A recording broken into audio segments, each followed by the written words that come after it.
ఓం గం గణపతే నమః. శ్రోతలకు నమస్కారం. మన ఛానల్కు స్వాగతం. శ్రీ పద్మ మహాపురాణం 46వ భాగం. నారదుడు ఇలా పలికెను: ఓ యుధిష్ఠిరా, ముందుకు విహంగేశ్వరమను ఉత్తమ తీర్థమునకు వెళ్ళవలేను. తీర్థమును దర్శించినంత మాత్రమున పాపములు అన్నీ నశించును. అక్కడి నుంచి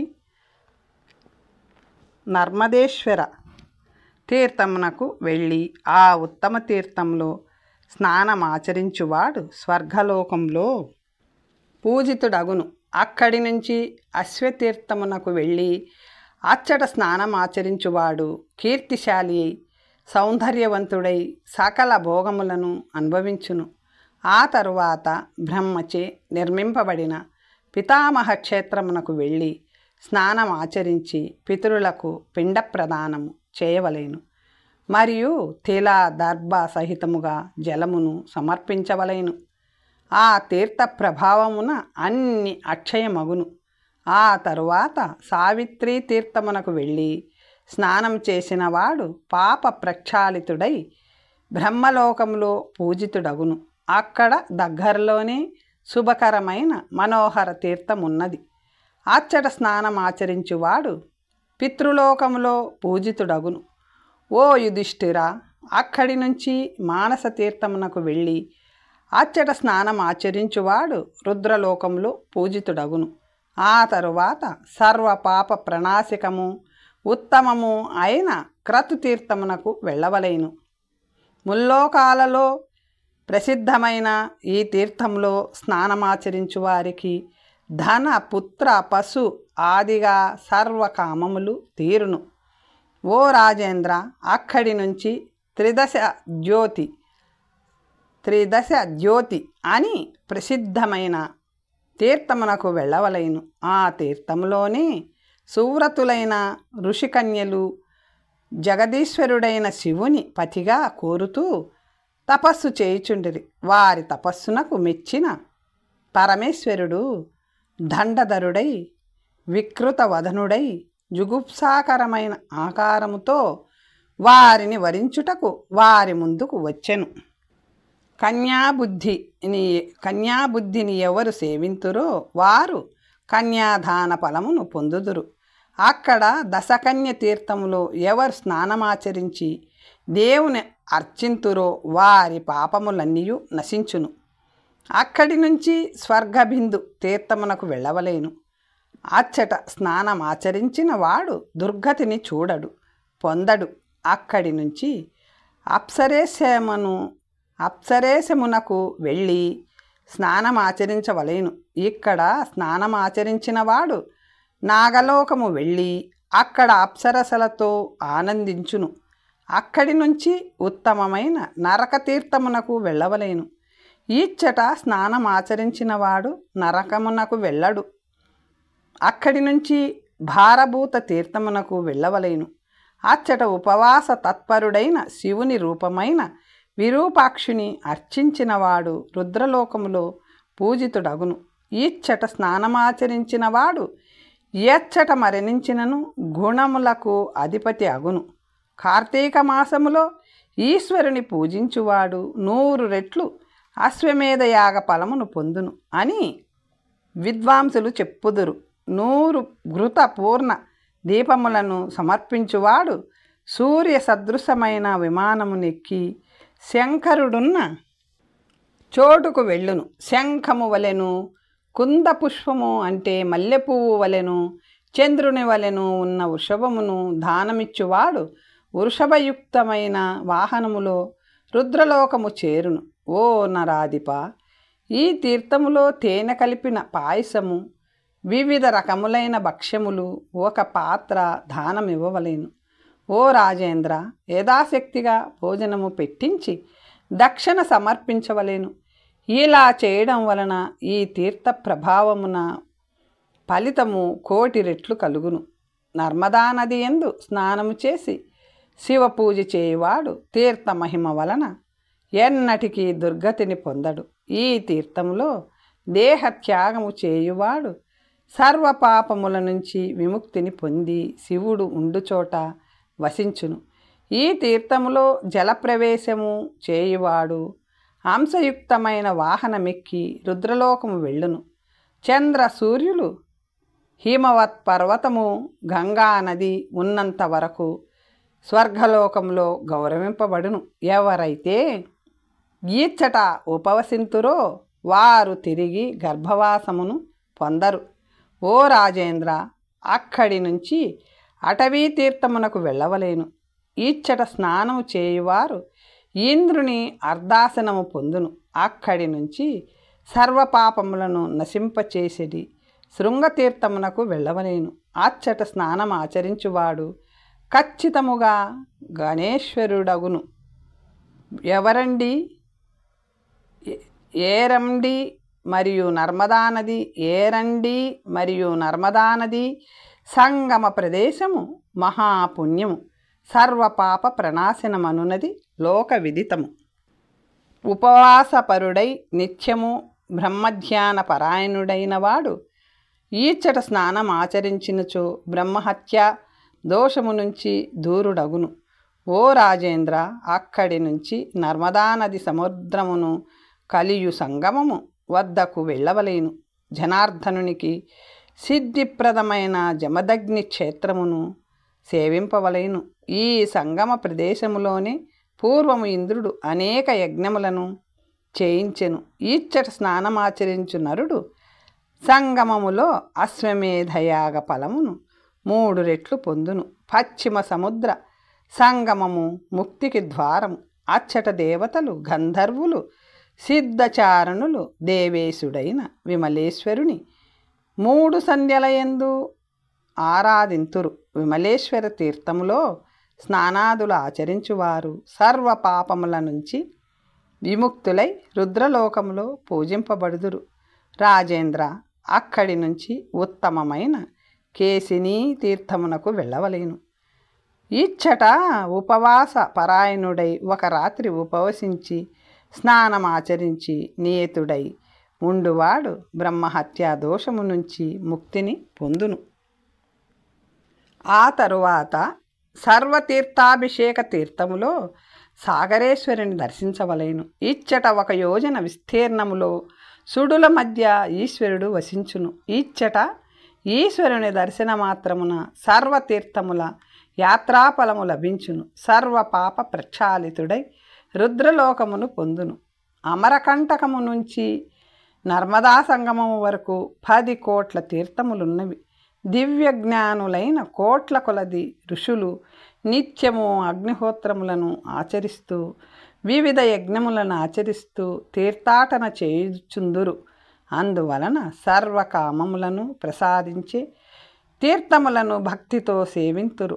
ఎవరు ఈ తీర్థాటనమును నిత్యము పఠింతురో, భక్తితో వింటారో వారు సమస్త తీర్థములందు స్నానమాచరించిన వారగుదురు. ఇలా చేసిన వాని యందు నర్మదా నది ప్రసన్నురాలగును, శివుడు సంతుష్టుడగును, మార్కండేయ మహాముని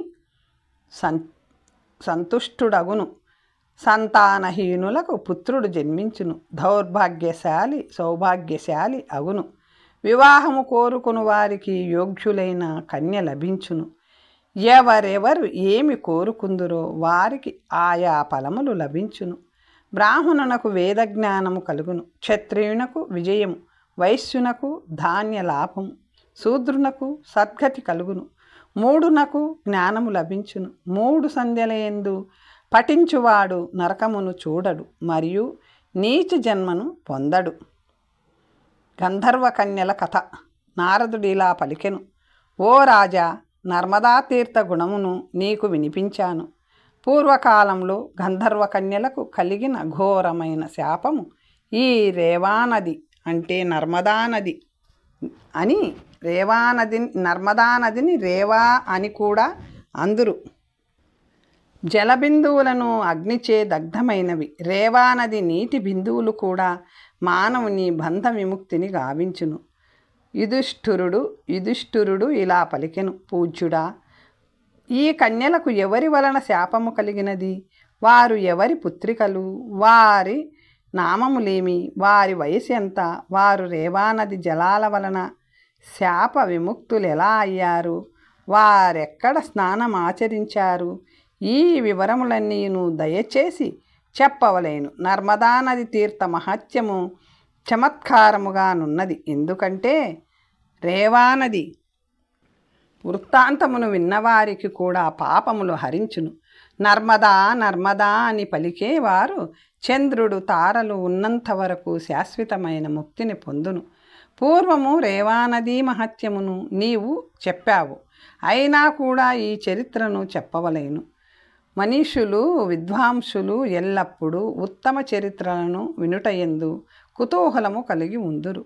అందువలన ఓ బ్రాహ్మణోత్తమ, ఈ రేవానది మహత్యమును గురించి చెప్పవలేనని మిమ్ములను కోరుకుంటున్నాను.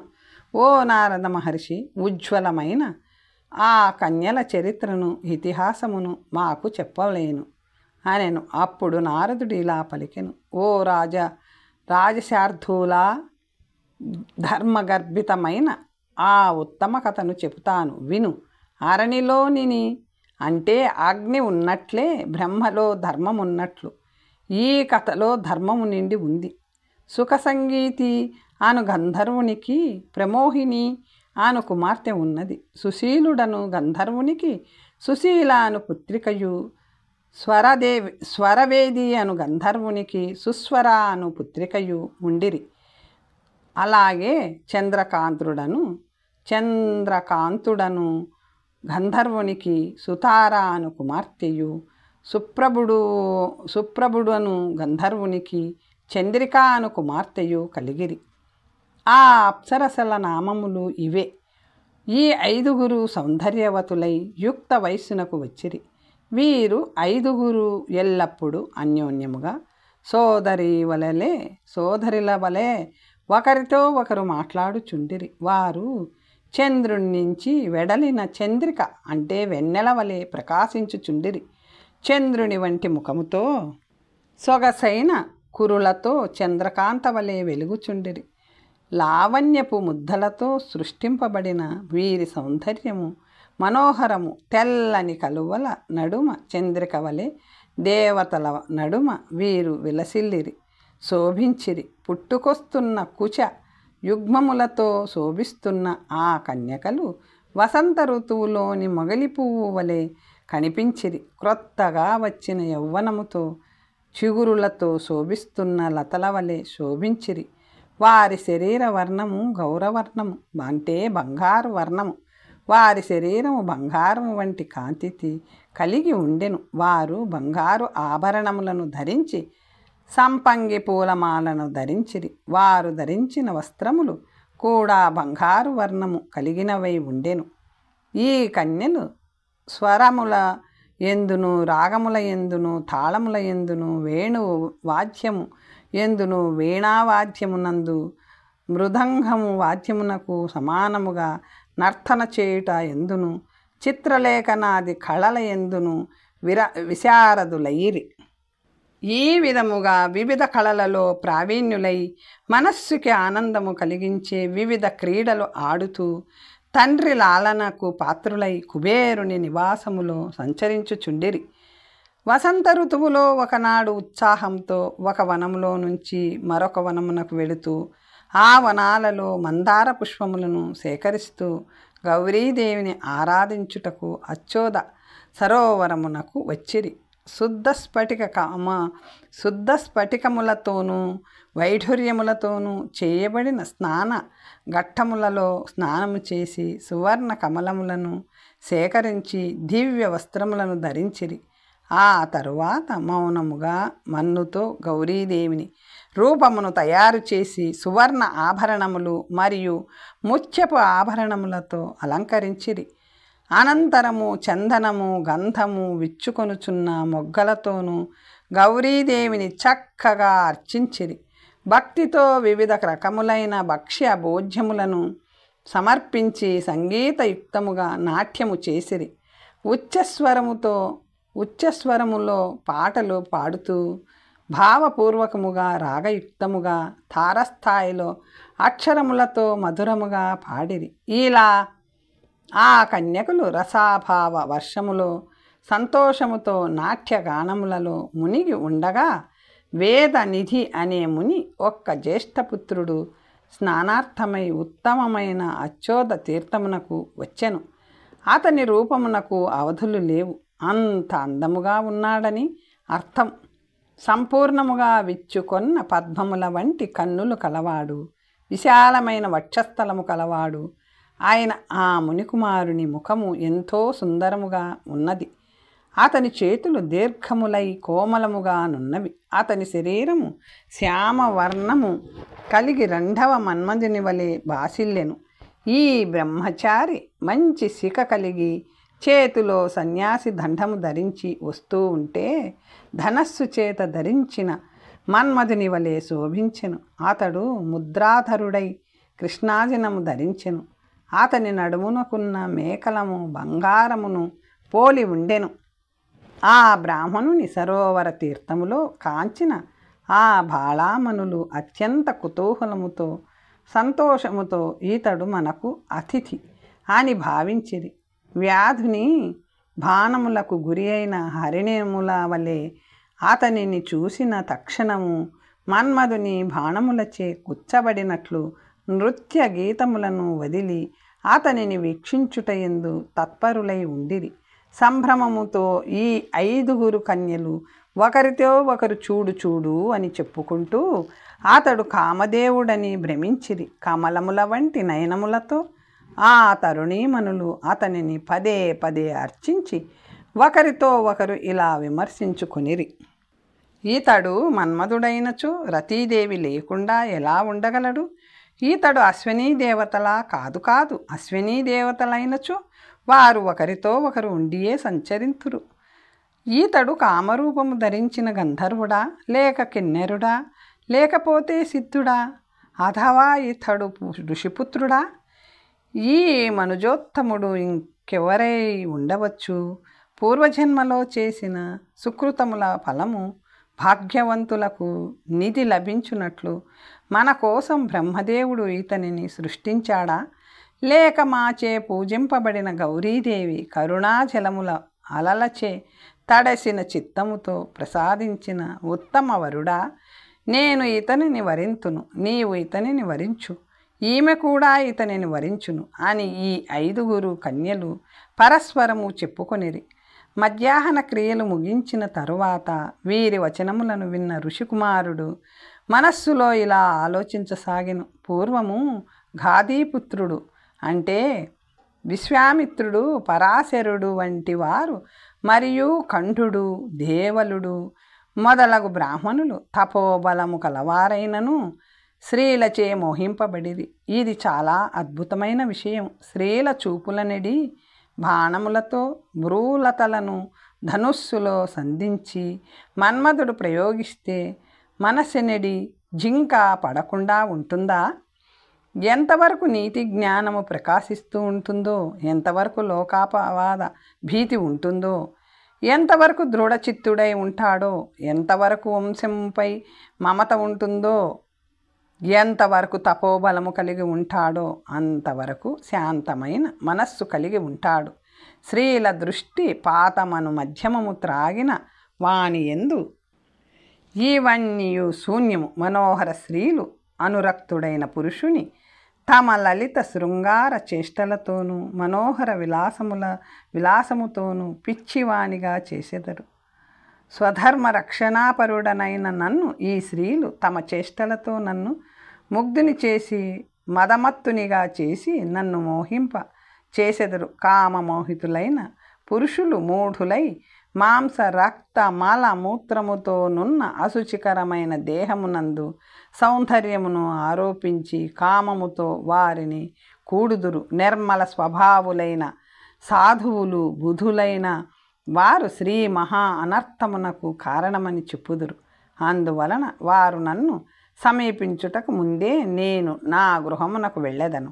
ఇలా తలిచి ఆ వరవర్ణినులు తనను సమీపించుటకు మునిపే వైష్ణవ తేజ ప్రభావమున ఆ బ్రాహ్మణుడు అచ్చటి నుంచి మాయమయ్యను. తన యోగ సిద్ధి బలముతో అంతర్ధానమైన వైష్ణవ బ్రహ్మచారిణి యొక్క అద్భుత కార్యమును చూసి కలవరపడి బెదిరిపోయిన జింకపిల్ల వంటి కన్నుల గలవారై భయపడిన వారై ఆ బ్రహ్మచారి కోసం శూన్యమైన దశ దిశలను చూసిరి.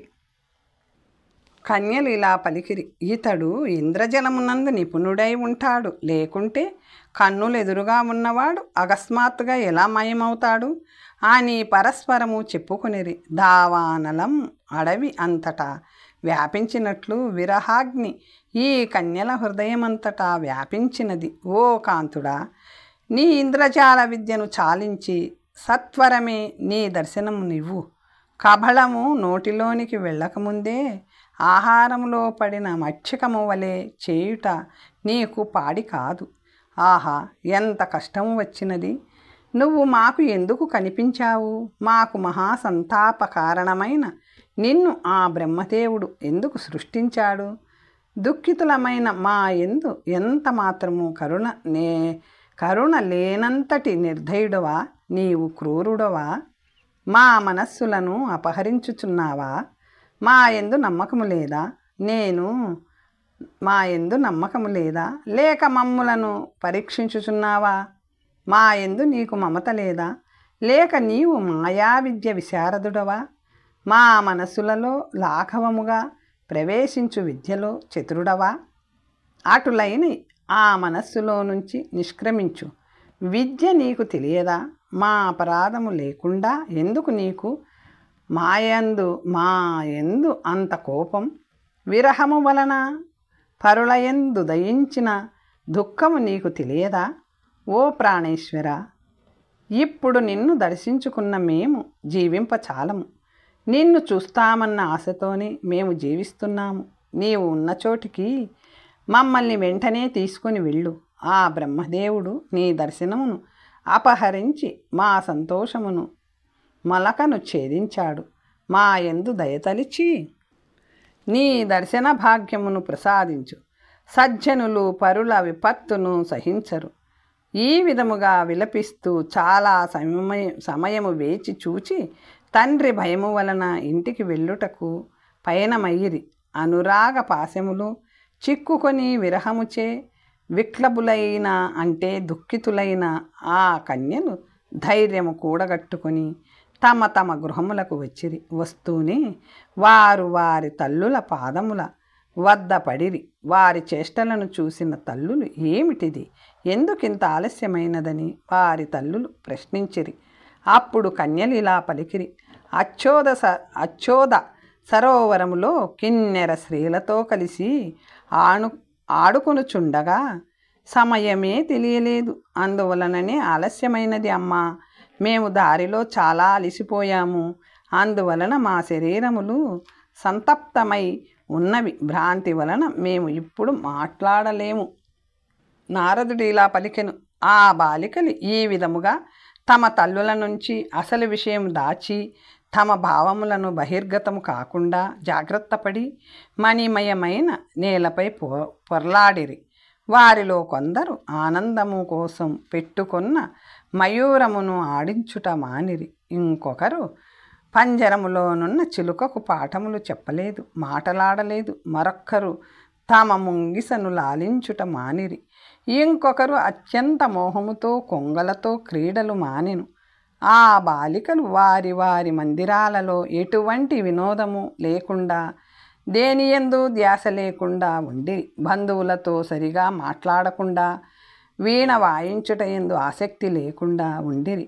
కల్పవృక్ష పుష్పములు అగ్ని సమానములైనవి మందార పుష్ప పరిమళము కలిగిన మధువును స్వీకరించుట మాని యోగినులై వలె దృష్టిని నాసికాగ్రముపై నిలిపి లక్ష్యము లేని ధ్యానము చేస్తూ ఆ పురుషోత్తమునిపై అంటే బ్రహ్మచారిపై మనస్సు నిలిపిరి. చంద్రకాంత మనులతో నిండిన నది ప్రవహిస్తున్న ద్వారము కలిగిన గుహలో కొంతసేపు నిలిచి మరొక క్షణము జలయంత్ర గృహములోను ఇప్పటి ఫౌంటైన్స్ లాంటివి మరొక క్షణము కిటికీ వద్దనే గడిపిరి. ఒక్క క్షణము సరోవరములో పెరుగుచున్న పద్మపత్రాలను తెచ్చి శయ్యను తయారు చేసిరి. స్నేహితురాండ్రు పెద్ద పద్మపత్రములతో గాలి వీచుచుండగా క్షణకాలము గడిపిరి.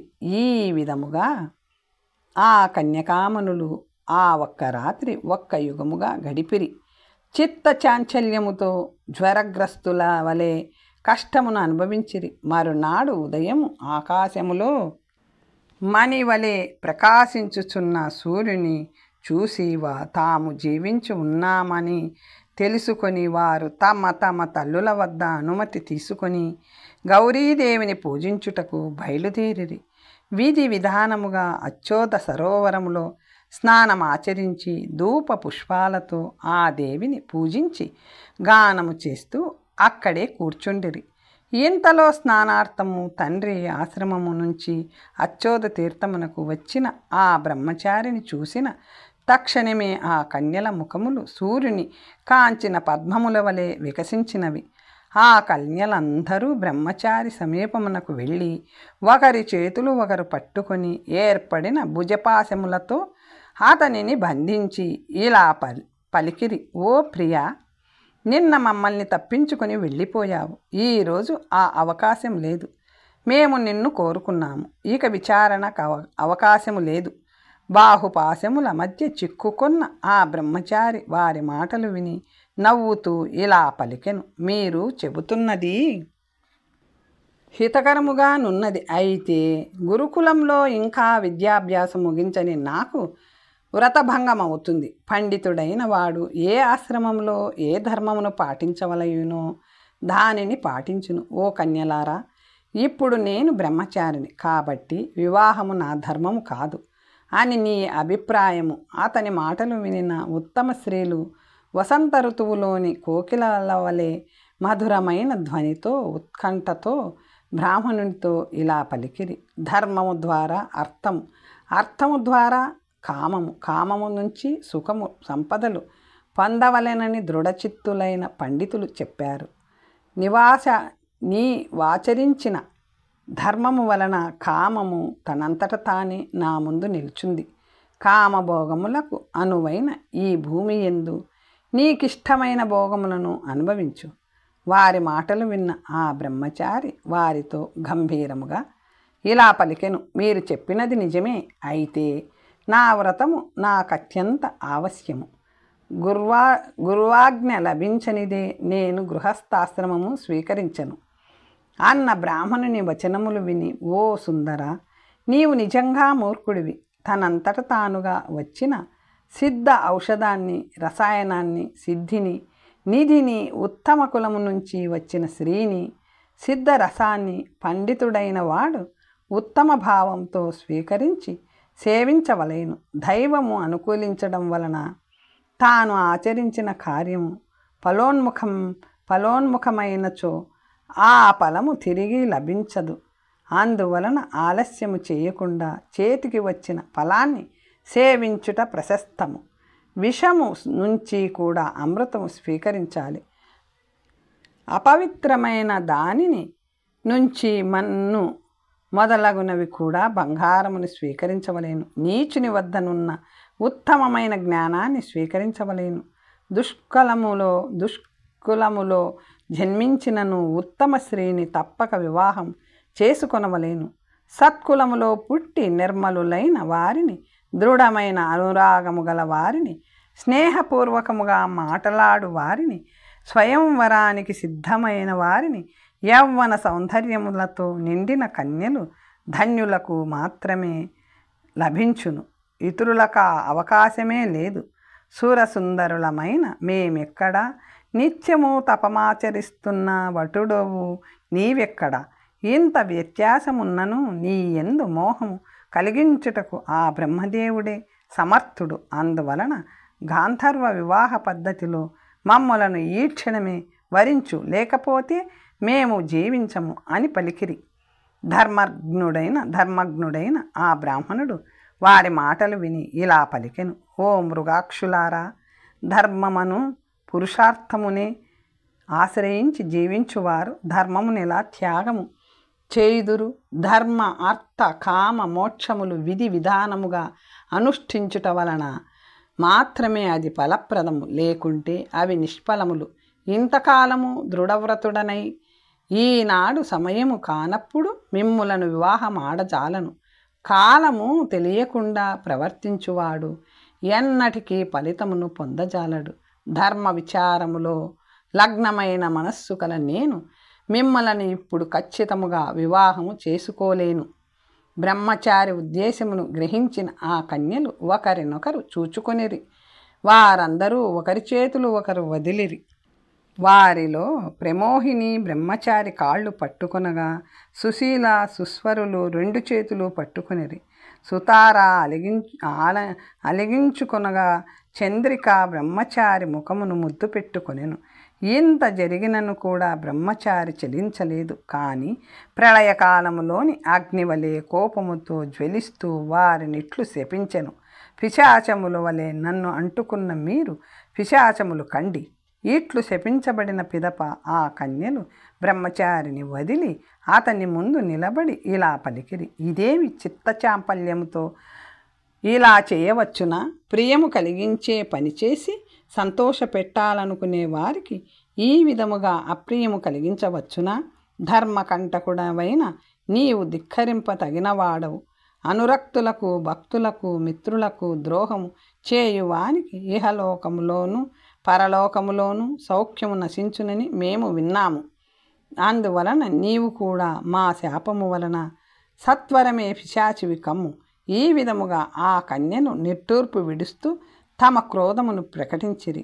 ఓ రాజా, ఆ కన్యలు మరియు బ్రహ్మచారి పరస్పరము కోపించుకొని శపించుకొని పిశాచములై ఆ సరోవరమును ఆశ్రయించిరి.